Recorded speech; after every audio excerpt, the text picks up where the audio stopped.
Dear Hip Hop, what's happening? I'm your host, Craig Rich, and you are tapped into Dear Hip Hop. Y'all ready to get this party started? Let's go! Why am I just now hearing about this? And why has it not came out yet? That's probably what you're thinking, because I'm thinking the same thing. If you're a fan of hip hop, especially lyrical hip hop, this has to be one of the biggest what-if stories in rap history. Ghostface Killah from the Wu-Tang Clan and the legendary MF Doom teamed up years ago under the name Doomstarks. The plan was to release a full collaborative album called Swift and Changeable. We put our hearts into this Doomstar Ghost and Doom. It's time to make it happen. Over the years, they dropped a few tracks together, and every single one of them showed incredible chemistry. Ghostface's raw storytelling mixed with Doom's off-the-wall rhyme schemes was the perfect combination. Fans were convinced this was going to be an instant classic. But year after year, the album kept getting pushed back. Rumors came and went, release dates disappeared, and eventually nothing. Then, in 2020, the world lost MF Doom, making the future of the project even more uncertain. It's disappointing because this wasn't just another collaboration. It had the potential to be one of the greatest underground hip-hop albums ever made. Hopefully, one day the unreleased recordings will see the light of day because fans have been waiting far too long. Hip-hop, what do you think? The world lost MF Doom. Should Ghostface release whatever material is finished, or should the Doomstarks album remain unreleased? Vote for release the album. Hip-hop needs it.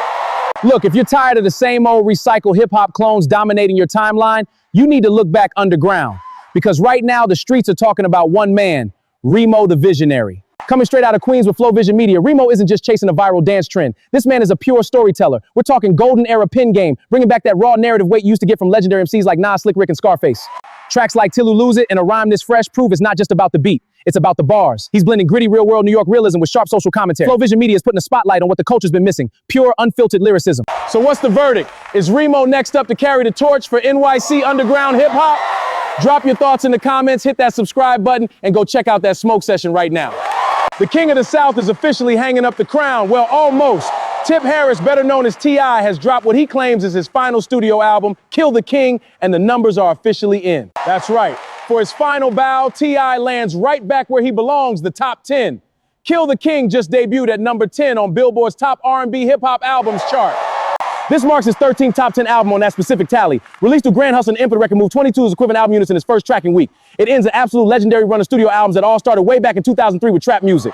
23 years in the game, and he's still charting. Talk about consistency. If this truly is the end of the road for T.I.'s studio career, he is definitely going out on his own terms and on top. Long live the King. Up next, we look at the box office numbers. Well, let's wrap this up. I am Craig Rich. You was just watching Dear Hip Hop. Tune in next week to find out what's happening. Peace.